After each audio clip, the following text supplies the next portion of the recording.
आता कोंबड्या मोकळ्या सोडण्यासाठी आपण शेडपुढे ही शेडने मारून घेतलेलं आणि आज आपल्याला काम होतं ती म्हणजे चुना होता ते सगळीकडे हिसकाडायचा होता. एका बारडीत पाणी घेऊन त्या बारडीतला चुना त्यात पातळ करायला ठेवायचा होता, कारण खाली सगळ्या कोब्यावर चुना पसरवायचा होता. आता या चुन्याचा फायदा म्हणजे खाली असलेले सगळे जंतू मरून जाते. मग आता लागलेलं बघा पातळ केलेला चुना सगळीकडे वतायला. मग चुना आता परफेक्टपणे इथं वतून झालता बघा सगळा, आणि ऊन तर असलं कडक पडलेलं म्हणून काहीतरी गार घ्यावं म्हटलं. आता लय घाण झालेलो म्हणून आलो बघा डायरेक्ट आता पवायला. आता पवायचं डायरेक्ट जायचं होतं संध्याकाळी पार्टी करायला. मग आलो बघा डायरेक्ट आता पार्टी करायला. आता चूल पेटवून त्या पातेलं ठेवून डायरेक्ट कांदा आणि तेल ओतून घेतलेलं. मग टोमॅटो पण टाकला भाजायला. टोमॅटो आणि कांद्याची पेस्ट केली आणि डायरेक्ट मारली बघा याला फोडणी. मग केलेली सगळी आता यात मध्ये ओतून घेतली आणि लागलेलं बघा मिक्स करा. यासनी शिजूस तर पण दम नाही लागली पनीरचं पीस उचलायला.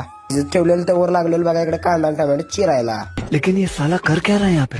मग पनीर शिजलंय की नाही बघायला घातला पातेल्याचा फोन आणि बसली बघा इकडे तवर पंगत. आणि पनीर असलं जोरात झालतंय की काही विषयच नाही. मग लाईक फॉलो पण करून जावा.